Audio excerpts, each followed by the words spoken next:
Hi, this is Mr. Everett from AP US History, and I'm beginning your first video lecture on YouTube. And I thought I would begin by explaining the purpose behind this. Instead of giving you lectures in class and then giving you extra homework at night, the intent of these video lectures are to provide for you lectures at home which supplement the textbook reading that you're doing, as well as the studying of different notes. And by doing that, we're going to free up some class time to actually work more closely with primary source documents and mock trials and debates in class and other projects. So let's jump right into it. So we're going to start with the New England settlement period. And of course, this begins far back, further, about 100 years further back than the original settlement of the Plymouth plantation, and that begins with the Protestant Reformation. So the Protestant Reformation was the very big split with the Catholic Church that was initiated by Martin Luther in 1517 when he published his 95 Theses. And in it, he criticized the Catholic Church for selling indulgences, for the extravagance and opulence of the Pope, as well as what Martin Luther saw as a Roman Catholic priest, as the church losing its way. And so he began to interpret the message, the Christian message, is one in which, instead of the Catholic Church, the Bible alone would provide an individual with access to the Word of God, and that faith alone would, through good works, be able to provide people with salvation, and not through the church.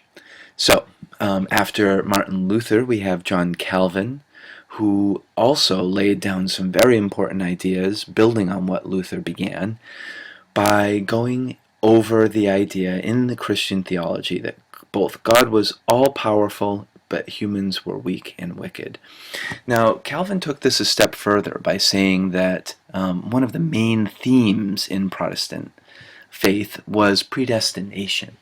And this meant that God knew who was saved and who wasn't saved, but people didn't. And so those who were saved were called the elect, but they didn't know it. So they were designed to try and find a life where they could model the good works that Luther had talked about. But that wouldn't be enough. They had to have a full public conversion. And that public conversion would mean that they would have to profess themselves to be visible saints, to lead a model life and to form model communities. And we'll see that this plays a very strong role in setting up the Puritan faith, which, of course, helps motivate people to come to the Massachusetts region. And after John Calvin, especially in England, we had Henry VIII, who, in the process of marrying 6 wives, also was responsible for breaking England away from the Catholic Church. He established himself as the head of the Church of England, which was called the Anglican Church in the 1530s. And as a result from this faith move by Henry VIII, you had a group of people within England who were upset with the changes that he was bringing to the people in England. And so this group, known as the Puritans, sought to even further remove any Catholic influences in the process of the Anglican Church. And so they sought to purify the church. And a group of Puritans, who were known as the Separatists, we came to know them as the Pilgrims, sought to do this only by removing themselves from England. They thought that the idea of sitting in a pew next to a person who was Anglican, or even a Puritan who had not fully removed themselves from the Church of England, was not ideal, and they wanted out. And in the beginning of James I's rule, in the early 1600s, he also saw the Puritans themselves as a threat, specifically to the religious control of the Anglican Church. So, we get to the Pilgrims. Okay, and first, the separatists were off to Holland. They were off to Holland for 7 years, and 7 years is quite a long time. And they brought their children and families with them, and as a result of what they called the Dutchification of their children, they decided to leave. They made a deal with the Virginia Company in order to work 7 years in the Jamestown colony in exchange for land. They went off on the Mayflower, which was the ship they used to transport themselves across the Atlantic Ocean. There were 102 of them, and less than half of them were actually separatists. Most of this you probably already know already. But before they actually set foot on land, they signed the Mayflower Compact, and it does a couple big things. First, it recognizes James I as their sovereign lord, even though James I saw Puritans as a threat to his authority. They set up a process by which they could establish laws and elect leaders. It's important to note, as you can see, that this was not a constitution, and another important point here is that there was no charter, and that's no official sanction to start this colony on their own. And they also decided to rule by majority, which is kind of curious since less than half of them were separatists. I think they realized at that point that mutual hard work together would be their only hope for survival. And that meant they couldn't argue with one another. So they established Plymouth Plantation, and they elected William Bradford as governor for over 30 years. And a non-Puritan, non-separatist member of their party, Miles Standish, was elected their military leader. And you can see your clue on this slide. All right, so we come to the Massachusetts Bay Colony, which is the second colony set up in Massachusetts, the first being Plymouth. So this colony is actually set up by Puritans, but not separatists. So in 1629, back in England, Charles I started all kinds of problems. This would ultimately lead in a civil war. But in 1629, he dissolved Parliament.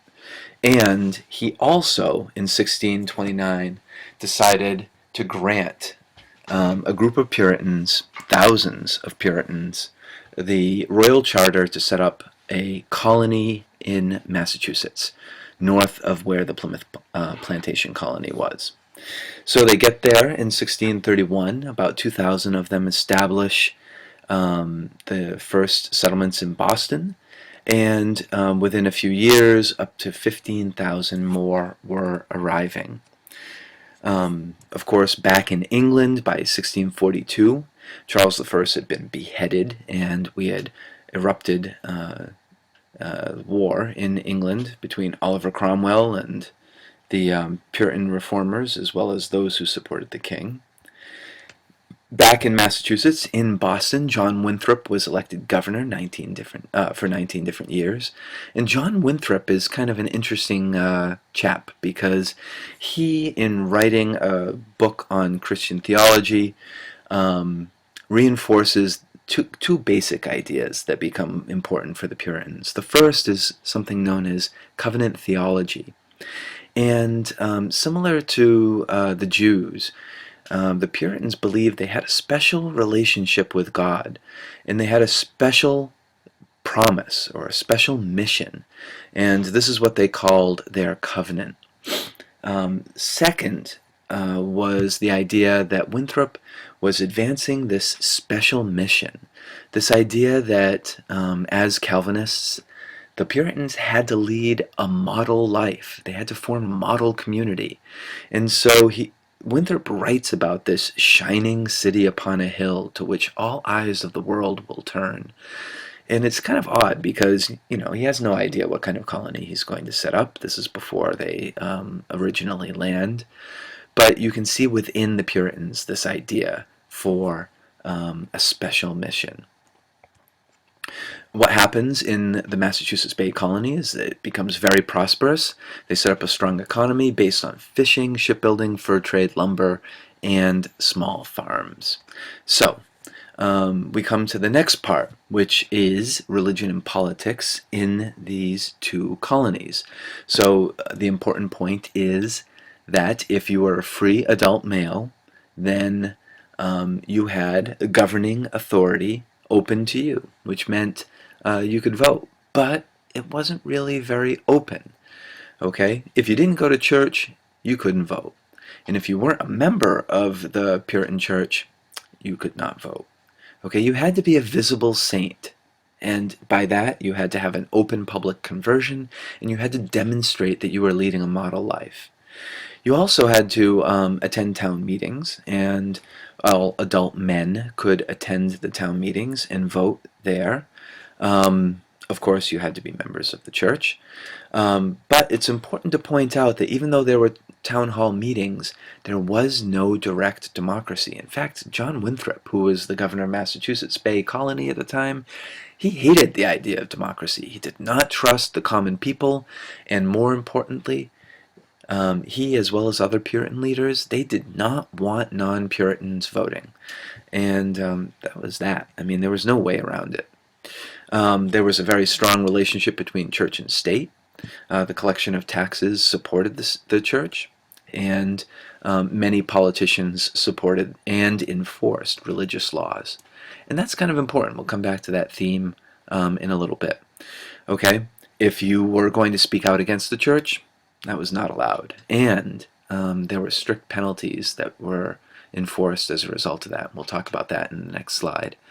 If you were a clergy member, if you were a minister, you could not actually hold office. And that was actually a pretty strong limitation. Because you can imagine if politicians were the clergy, then you would be bordering on something near a theocracy. And that would have established a wholly different foundation for government. The very first legislature was formed in 1634. And in a few years after that, there was an upper and lower house added to it. And in 1648, all of the New England colonies at the time had decided to get together and organize all of their churches, their Puritan churches, under something they called the Cambridge Platform. And it was a way of consolidating Puritan authority in the New England colonies. So let's go on to the next slide. And it deals with the radicals. So it's important to note in American history that a lot of the important changes that we regard as being essential to democracy and to the founding ideals of this country actually come not because those in power decide them to occur, but that radicals from within the system challenge it to change. And we see this in the abolition of slavery, in the gaining of the women's right to vote, in the organizing of factory workers, in the civil rights movement. All of these movements produce some of the best ideals in America in expanding people's rights, but they only come because people challenge the system. So, who were these first people to challenge the system? Well, Quakers were definitely dissenters. Quakers belonged to a non-Puritan branch of the Protestant faith, and they specifically did not believe in taking oaths to others in office. They would not take up weapons, they were pacifists, and they believed that authority to relate to God came from an inner light within them, not within a church or an organized religion. Anne Hutchinson was a very strong dissenter, and she held her own prayer meetings. There was a public trial in which she was eventually banished from the colony, although she claimed to hear messages directly from God, and that was a big no-no in the Puritan church. The biggest dissenter is Roger Williams, but we're actually going to come back to Roger Williams in the second part of this note series. So I'm going to end part 1 right now, and we'll pick up part 2 in just the next YouTube video. See you in just a few.